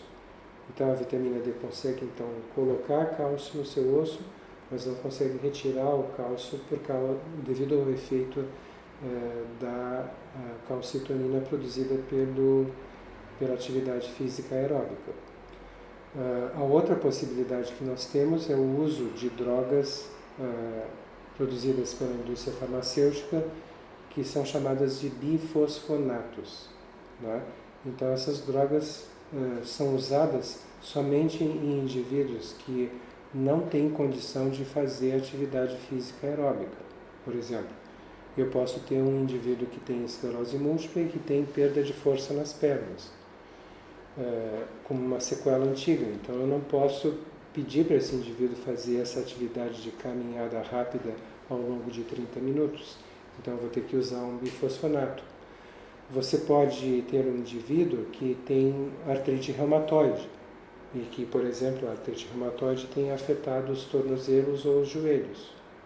Então eu não posso pedir para esse indivíduo fazer atividade física, caminhar rapidamente, porque eu vou submeter uma articulação que pode até ter alguma deformidade a um nível de desgaste que vai provocar dor nesse indivíduo. Então, nesses indivíduos a gente tem que usar o bifosfonato, mas é claro que a nossa preferência, sempre que for possível, é para a atividade física aeróbica, porque isso tem diversos efeitos benéficos para o organismo e não só para a questão óssea. Inclusive, hoje se sabe que a atividade física aeróbica é um grande estímulo para a atividade física aeróbica regular, é um grande estímulo para a produção de novos neurônios no nosso cérebro. Então ela até previne doenças neurodegenerativas. Então, por todas essas razões, a gente dá preferência à atividade física aeróbica. Complementando essa pergunta, né, se por um acaso você toma uma dose muito superior a esta que nós utilizamos por acidente, por exemplo, por erro de manipulação de vitamina D, você pode passar para um nível de vitamina D que está fora dos nossos parâmetros, mas por acidente, em que o indivíduo vai se intoxicar por vitamina D devido à quantidade de cálcio que ele libera rapidamente dos seus ossos. Apesar de manter a dieta, ele vai se intoxicar por causa disso. Nós hoje temos, inclusive, na descrição do protocolo como evitar e como que combater quando isso acontece. Mas o nosso grande ênfase é no sentido de que os pacientes necessariamente eles têm que fazer uso de vitamina D obtida em uma fonte confiável. Eles não podem correr o risco de obter vitamina D em qualquer farmácia de manipulação que esteja próxima à residência deles, porque pode acontecer de haver erro na manipulação e esse indivíduo receber ou uma vitamina D que já perdeu a validade ou uma vitamina D em quantidade excessiva. E quando erros ocorrem, esses erros ocorrem não por 2 vezes, mas às vezes é fornecida uma concentração que é 10, 100 ou 1000 vezes superior àquela que foi prescrita. Quanto à questão da vitamina K2, ela tem se mostrado, e nós abandonamos isso porque ela tem se mostrado absolutamente ineficaz em evitar a perda de massa óssea que pode ocorrer com doses elevadas de vitamina D. Então você só tem 2 opções.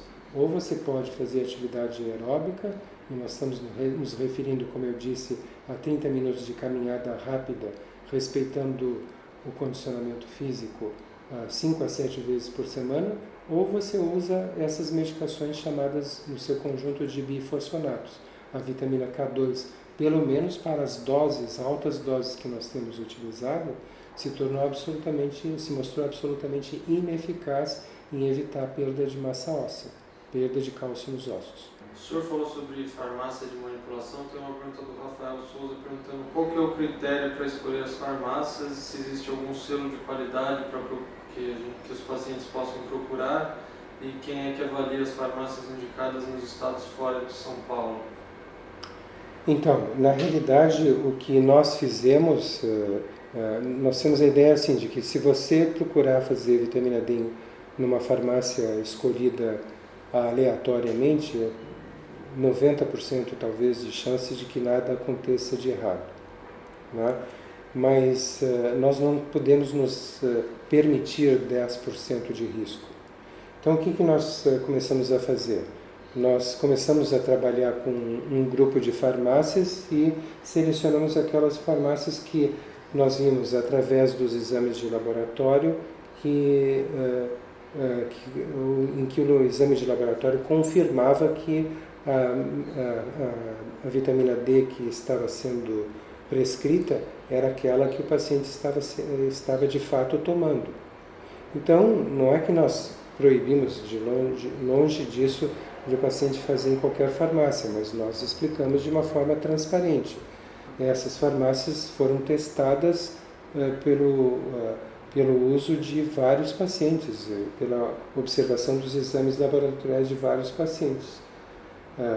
Então, se o paciente se intoxicar com vitamina D, problema para ele e problema para nós, porque nós vamos ter que ajudar. Não vamos poder virar as costas para essa pessoa, a gente vai poder ajudar, mas nós somos seres humanos também, nós somos sobrecarregados de trabalho.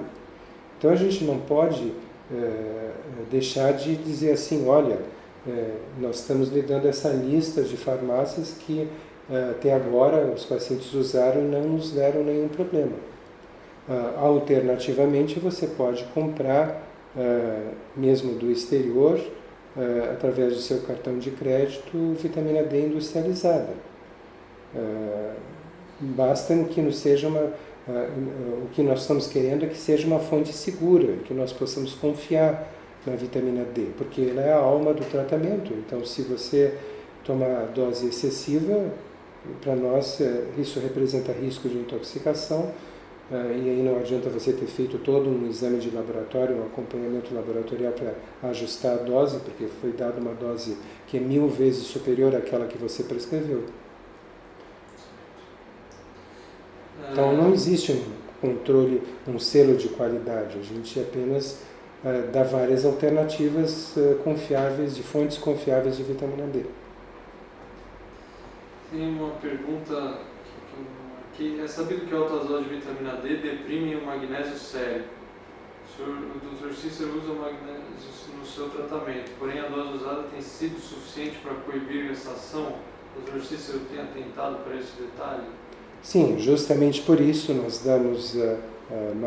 associamos o magnésio Entre outras coisas, nós associamos o magnésio, né, para evitar efeitos colaterais da vitamina D.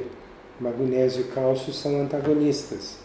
Então, nós suplementamos o magnésio justamente para evitar esse efeito colateral. E a dose que nós usamos tem sido suficiente para evitar qualquer problema nesse sentido. Tem a pergunta da Doris, que fala que ela teve um problema com uma interação medicamentosa em que a vitamina D ela não estava produzindo, absorvendo vitamina D o suficiente, né? Não estava tendo os efeitos por conta desse medicamento. E aí ela pergunta se tem alguns medicamentos que são classicamente atrapalham. Isso é um dado de literatura médica, né, de publicações. Nós sabemos que antagonizam os efeitos ou depletam a quantidade de vitamina D do seu organismo, ou prejudicam o metabolismo da vitamina D, drogas que pertencem à classe dos anticonvulsivantes, né, e também os corticoides. Então, na medida do possível, quando isso é possível, nós, à medida que atingimos os níveis adequados de vitamina D, nós procuramos, se não é necessário mais usar nenhuma dessas drogas, nós retiramos essas drogas, porque a doença autoimunitária, por exemplo, já não necessita mais, já está tão suprimida, completamente suprimida, e não necessita mais de corticoide, que inclusive depleta o cálcio dos ossos. Tem essa pergunta sobre a eficácia da EM nos casos em que a eficácia do tratamento nos casos que a esclerose múltipla já está na fase progressiva, primária ou secundária. E além disso, sobre o uso da biotina em altas doses para as formas progressivas, algumas pessoas estão vendo algumas informações sobre isso. Eu não li a respeito disso, acho que eu vou precisar primeiro ler, mas eu não tenho experiência sobre isso, da biotina. Eu fiquei de ler sobre isso, me deram um artigo, mas eu estou tão atolado de coisas para fazer que eu não consegui mexer. E a vitamina D em altas doses para esclerose múltipla progressiva? A esclerose múltipla progressiva tem sido tratada adequadamente com vitamina D em altas doses. O problema é que essas pessoas são portadoras de alta irritabilidade ou depressão e às vezes não conseguem controlar o seu efeito. E eu julgo que é muito mais a dificuldade que pode acontecer um pouco maior de controlar esses casos deve ser devida muito mais provavelmente à questão emocional do que propriamente ao tipo de esclerose múltipla, porque nós tivemos muitos casos de forma primariamente progressiva ou secundariamente progressiva que melhoraram com o mesmo protocolo, né? Então eu não creio que em si a forma primariamente progressiva ou secundariamente progressiva seja por si mesma mais resistente. O que eu acho que pode estar acontecendo é que essas formas estão associadas a um nível sustentado de distúrbio emocional, seja no sentido da irritabilidade incontrolável ou da depressão. E isso, e não a forma da doença, que torna essas pessoas mais difíceis de serem tratadas ou com uma resposta não tão boa quanto as outras, né? Certo. Tem duas perguntas sobre artrite reumatoide, da Juliana Herkenhoff e da Fátima Carvalho. Queremos saber se a artrite reumatoide juvenil pode ser tratada com altas doses, se tem algum paciente sendo tratado e se qualquer médico do protocolo pode estar apto a fazer esse tratamento. Sim, nós temos vários casos de crianças até com artrite reumatoide juvenil, adolescentes e crianças que respondem muito bem ao tratamento, não tivemos nenhum problema. Quanto à questão de médicos que fazem o protocolo aceitarem ou não, isso depende, é muito mais relativo à questão de se o médico aceita tratar crianças, né? Porque nós não temos nenhum pediatra entre os médicos que trabalham com protocolo, ou eles não aceitam tratar crianças porque preferem tratar apenas adultos, que é para o qual eles foram treinados. Mas o protocolo, sim, pode ser usado no tratamento de qualquer criança com doença autoimunitária. A grande questão tem se relacionado à questão do diabetes infanto-juvenil. Nós não temos tido a possibilidade de acompanhar com esse tratamento crianças com diabetes infanto-juvenil, principalmente porque essas crianças estão sob acompanhamento com um endocrinologista pediátrico, né? E no momento que o endocrinologista pediátrico recebe a notícia dos pais de que a criança está ou vai começar a tomar vitamina D em altas doses, o endocrinologista diz: então eu vou sair fora não vou mais acompanhar o seu filho. E como eu, particularmente, isso acho que se estende aos outros médicos, que há vários, pelo menos dos outros médicos que estão fazendo tratamento com altas doses de vitamina D, não temos tempo de assumir a parte do endocrinologista, né? Nós não temos tempo disponível para dedicar o nível de cuidado que essas crianças com diabetes infanto-juvenil necessitam para ajuste de dose de insulina. Então a gente tem sido impossibilitado, porque os pais se veem na contingência de escolher entre dar doses altas de vitamina D ou continuar com o seu endocrinologista, fazendo o tratamento tradicional. Então, via de regra, o que tem acontecido é que os pais acabam desistindo do tratamento porque essa é uma condição que o endocrinologista impõe, que eles têm que desistir do tratamento para continuar com o acompanhamento endocrinológico. Então, no diabetes infanto-juvenil, nós não temos tido experiência suficiente para dizer qual o total potencial que esse tratamento poderia proporcionar a essas crianças. Idealmente, quando a criança está no início do quadro de diabetes infanto-juvenil, seria um momento adequado para iniciar esse tratamento.